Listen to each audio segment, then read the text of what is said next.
Star fruit മുഴുവൻ കൊത്തി താഴെയിടുന്ന വിരുദിനെ ഞാൻ കണ്ടുപിടിച്ചതായിട്ട് കഴിഞ്ഞ ദിവസം ഒരു വീഡിയോ ഇട്ട് തന്നിരുന്നില്ലേ. ഇതാ പിന്നെയും വന്നിട്ടുണ്ട് കേട്ടോ.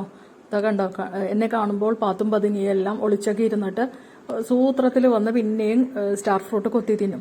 ഇതൊരു ആൺതത്തയാണ് കേട്ടോ. ആൺതത്തയും പെൺതത്തയും തമ്മിൽ നമ്മൾ തിരിച്ചറിയുന്നത് ആൺതത്തയുടെ കഴുത്തിൽ ബ്ലാക്ക് കളറിലുള്ള ഒരു വളയം ഉണ്ടാവും. വളയം അല്ലെങ്കിൽ വലയം എന്നൊക്കെ പറയില്ലേ, അതുണ്ടാവും. അതൊരു റിങ് പോലെ, ഒരു വള പോലെ. ഇതാ കണ്ടോ, ബ്ലാക്ക് കളർ ഉണ്ടോ കഴുത്തിന് ചുറ്റുമായിട്ട്. ഇതാണ് ആൺതത്തയാണെന്നുള്ളതിന്റെ തെളിവ്. പെൺതത്തയ്ക്ക് ഇതുപോലെയുള്ള വളയങ്ങൾ ഉണ്ടാവില്ല കഴുത്തിലെന്ന്.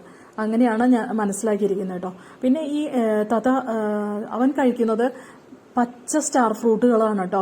പച്ച സ്റ്റാർ ഫ്രൂട്ടുകൾ കൊത്തിയെടുത്ത് അതിൽ നിന്നുള്ള വിത്തുകളാണ് അവൻ കൊത്തിയെടുത്ത് തിന്നുന്നത്. ആ വിത്തുള്ള ഭാഗം കറക്റ്റായിട്ട് മനസ്സിലാക്കിയിട്ട് അവിടെ രണ്ട് ഭാഗത്തും കൊത്തിക്കളഞ്ഞിട്ട് ആ വിത്ത് മാത്രമാണ് എടുത്ത് തിന്നുന്നതെന്ന് തോന്നുന്നുണ്ട് കേട്ടോ.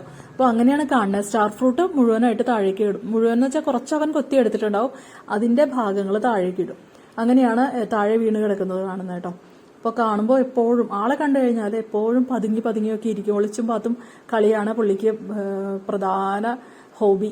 അത് ഇടയ്ക്കിടയ്ക്ക് ഇങ്ങനെ ചെയ്തുകൊണ്ടിരിക്കുന്നത്. എപ്പോൾ കണ്ടാലും അത് എന്നെ കണ്ടു കഴിഞ്ഞിട്ടുണ്ടെങ്കിൽ പോയി ഏതെങ്കിലും ഇലകളുടെ ഇടയിൽ ഒളിച്ചിരിക്കും. ഇപ്പോൾ എന്നെ കാണാൻ പറ്റിയിട്ടില്ല കേട്ടോ. അതുകൊണ്ടാണ് ഇപ്പോൾ ഇങ്ങനെയൊക്കെ ഇരുന്ന് നല്ല ഫ്രീ ആയിട്ട് നിന്നിട്ട് കഴിച്ചുകൊണ്ടിരിക്കുന്നത്. ഓരോ കൊമ്പുകളിലും മാറി മാറി. ഇതാണ്ടോ, നല്ല മൂത്ത് പഴുക്കാറായിട്ടുള്ള ഒരു സ്റ്റാർ ഫ്രൂട്ടാണ് അത് കൊത്തിയെടുത്തിരിക്കുന്നത് കണ്ടോ.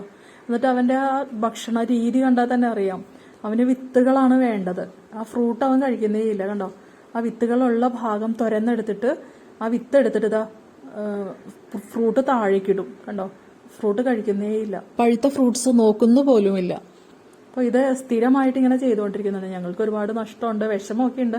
പക്ഷെ ഞങ്ങൾ അവനെ ശല്യം ചെയ്യാറില്ല.